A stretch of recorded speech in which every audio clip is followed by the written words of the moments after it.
ये देखें, ये मैंने कच्ची सिलाई सारे में लगा ली है। इसी के साथ मेरी मुकम्मल सिंपल फ्रॉक की जो है ना, गुड्डी कार्ड फ्रॉक बोले या ब्रांड की जो लोन के ऊपर कटिंग होती है वो बोल लें, इसके ऊपर मैंने सारे तरीक़ेकार आपको अच्छे से समझा दिए है कि इसका क्या तरीका है, हिप लाइन क्या लेनी है, घेरा क्या लेना है, इसकी वेस्ट किस तरह लेनी है, हिप चेस्ट किस तरह से लेनी है। हर चीज़ मैंने अच्छे से अपनी कटिंग की वीडियो में अपलोड कर रखी है। अगर आपको वीडियो पसंद आई है, आपके लिए हेल्पफुल है, लाइक कीजिएगा, शेयर कीजिएगा और कमेंट ज़रूर कीजिएगा। नेक्स्ट किसी टॉपिक के साथ मिलती हूँ। अगर आपको किसी चीज़ की ज़रूरत है कि हमें इस टॉपिक के ऊपर वीडियो चाहिए तो आप मुझे कमेंट कर सकते हैं। मैं उसके ऊपर इंशाल्लाह जल्द ही आपको वीडियो बनाकर बताऊंगी कि आप इसको किस तरीके से आसान बना सकते हैं। मिलती हूँ नेक्स्ट टॉपिक के साथ। अल्लाह हाफिज़।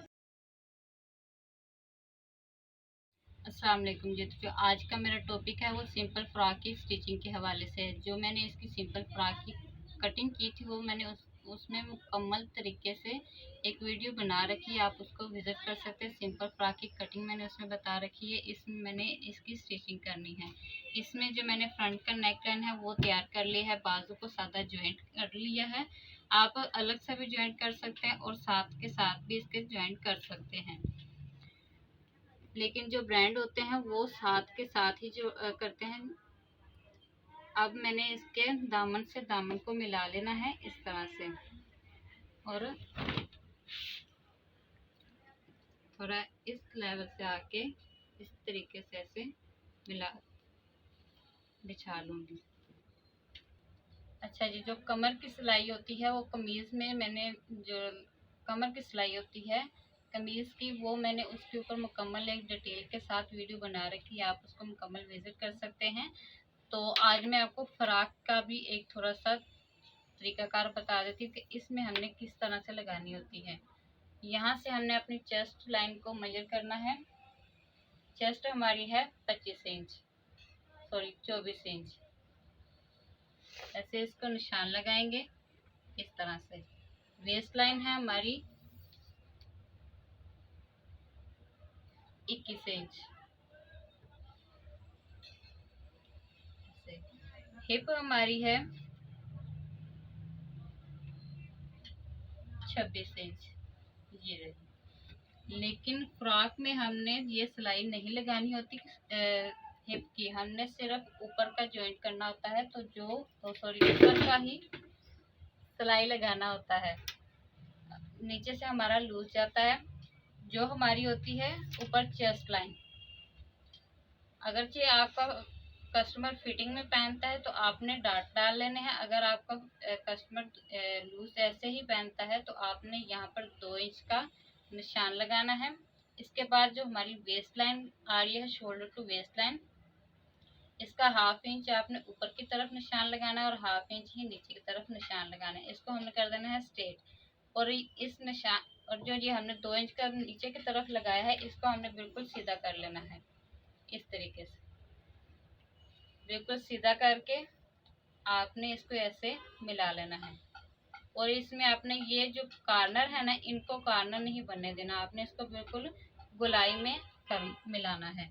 इसी तरह मैं इस तरफ भी इसको ड्रॉ कर लेती हूँ ताकि सिलाई लगाते वक्त हमें अच्छे से इसकी शेप नज़र आती रहे। ठीक हो गया। इसकी जो बाकी की सिलाई है हमारी, वो एकदम से हमने यहाँ किनारे पर नहीं आ जाना। इस तरह से हमने आहिस्ता आहिस्ता से इसको किनारे पर लाने की कोशिश करनी है कि हमारी शेप भी बनी रहे और एक जो शेप है वो भी हमारी निकल आए, सिलाई भी सीधी रहे और जो हमारी ये हिप लाइन है ये भी तंग ना हो। इस तरह से आस्ता आस्ता 1/2 इंच का मार्जिन रखते हुए हमने सिलाई लगाते आना है इस तरह से। इसी तरह मैं दूसरे पर भी लगा लेती हूँ। ये ले जी, इस तरफ मैंने मार्क कर लिए हैं और इस तरफ भी मार्क कर लिए हैं।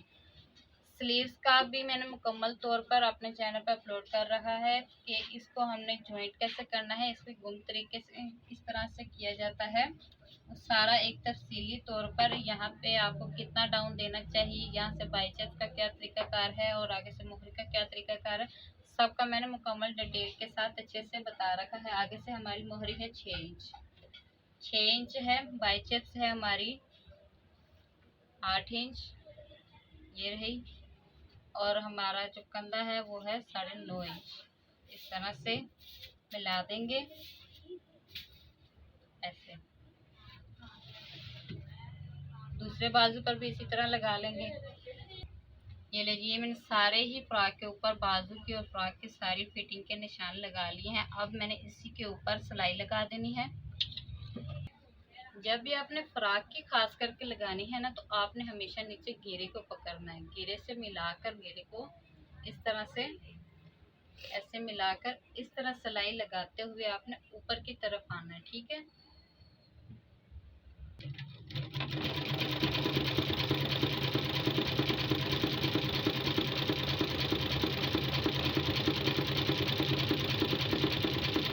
अच्छा जी, अगर आपको इस तरीके से भी समझ ना आए कि हम शेप किस तरीके से बनाएं, तो आपने क्या करना है, अपने एक हाथ ऐसे और अपना एक ये चप्पा, ये एक गिट और ये एक चप्पे का आपने गैप रख के उसके बाद आपने अपनी वेस्ट लाइन को पकड़ लेना है, ठीक है।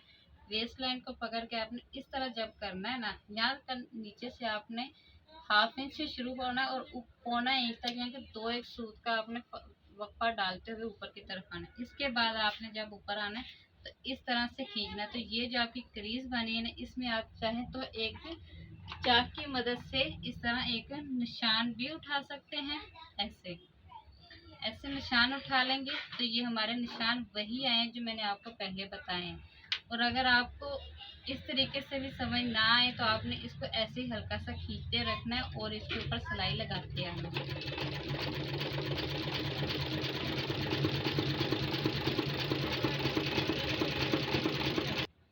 और जब हमने अब यहाँ वेस्ट लाइन तक आ गए तो इसके बाद जो हमने चाक की ड्राफ्टिंग कर रखी है, इसी के ऊपर अब हमने सिलाई लगा दी है।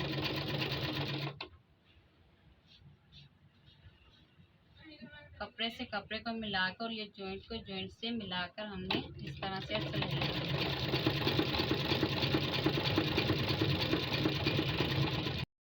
ये लीजिए, मैंने ये दोनों तरफ ही कमर से लेकर स्लीव्स में सिलाई लगा ली और इसके आगे मैंने अच्छे से फिनिशिंग भी दे ली है। अब हमने इसके करने हैं ये वाले बॉटम फोल्ड। तो इसमें यहाँ पर जो ये चीज़ है ना, ये हमारी राउंड में आती है। अच्छा, एक जो कटिंग के वक्त मैंने एक चीज़ बताई थी कि आप इसमें 10 इंच ऐड करके इसका घेर बढ़ा सकते हैं। आप इसका जो घेर है अपनी मर्ज़ी से भी बड़ा कर सकते हैं, जितना आप रखना चाहें। जो एक ब्रांड अपना मकबूल सा जो ये घेर रखता है ना, वो तरीकाकार यही है कि आप इसमें 10 इंच ऐड करें। जिन्होंने मेरी कटिंग की वीडियो देख रखी है वो मेरी स्टिचिंग की वीडियो को अच्छी तरह समझ रहे हैं। ये मेरा थोड़ा सा कान में कपड़ा था तो कान निकाले बगैर ही मैंने इसको स्टिच करने की कोशिश की, लेकिन ये थोड़ा सा फिर भी इस तरीके से निकल गया। तो ऐसा कोई नहीं, ये मेरा घर का ही सूट है, तो इसलिए ये गर्म के सूटों में क्या बोलते हैं कि दाल बराबर होती है, तो घर के सूटों में चल जाता है ये। अच्छा जी, तो ये है, इसको आपने कैसे फोल्ड करना है, एक पलटी देकर यहाँ जो आपका राउंड है यहाँ से आपने शुरू करना है इस तरीके से, ऐसे राउंड एक पलटी देकर आपने बारीक सा इसका एक पलटी लेनी है और जहाँ पर आपका आ जाना है आगे से स्ट्रेट, यानी कि यहाँ पे आपको पता लग रहा है कि ये हमारा आगे से कपड़ा स्ट्रेट हो गया, यहाँ पर आपने सुई को निकाल देना है।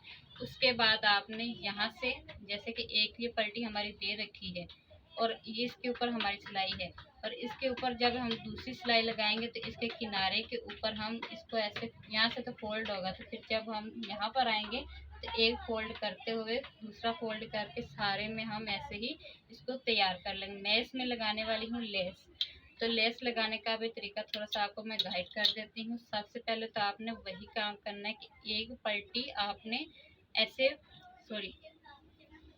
इस तरह सीधी साइड पर एक पलटी आपने इस तरीके से देनी है और सारे में आपने इसको एक पलटी के साथ आपने इसको कर लेना है कि सबका मार्जिन एक जैसा है। इसमें मैं पलटा नहीं लगा रही क्योंकि ये घर का सूट है, हमारा अपना है, तो हम इसको इसमें इतना खर्चा नहीं कर रहे। अगर आप इसमें लेस के साथ पलटा लगाएंगे तो फिनिशिंग ज़्यादा आती है। तो आपने कोशिश करनी है कि पलटा ही लगाए, फिनिशिंग के साथ कस्टमर का सूट तैयार करके दें। हम इसके साथ एक पलटी अंदर की तरफ यानी कि फ्रंट साइड की तरफ हम इसको फोल्ड कर लेते हैं। अच्छा जी, तो ये आपने अब ये कॉर्नर एक मैंने सारे में पलटी में,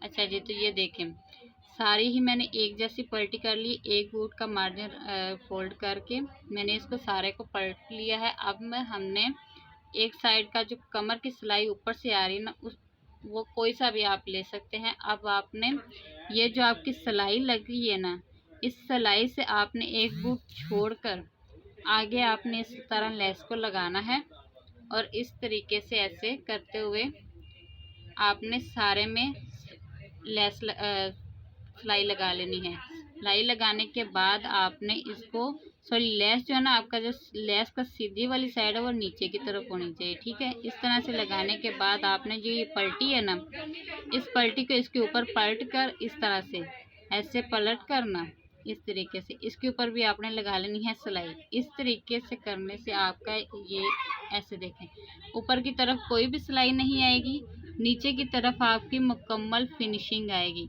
इसमें आप और इसमें फिर मैं कच्ची सिलाई लगाकर फिर इसमें मैं करूँगी तुरपाई, क्योंकि मेरी चाची ने सुन लिया था कि मैं इसमें फिनिशिंग नहीं ला रही, तो इसलिए तुरपाई कर दूँगी तो थोड़ी फिनिशिंग बन जाएगी, तो चाची भी नाराज़ नहीं होगी और सूट भी मेरा तैयार हो जाएगा और आप लोग भी नाराज़ नहीं होंगे कि हमें कुछ चीज़ अच्छी वाली नहीं सिखाई।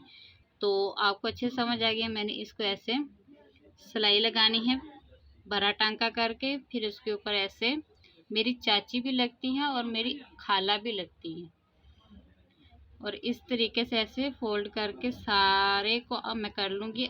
मैं इसके साथ शॉर्टकट में काम करने वाली हूँ, वो क्या कि मैं इसको करने वाली हूँ ऐसे प्रेस करने के बाद मैं इसके अंदर रखूँगी इस लेस को रखने के बाद ये एक ही सिलाई में दोनों काम चलाकर बाद में इसके अंदर तुरपाई कर लूँगी, करके बताती हूँ।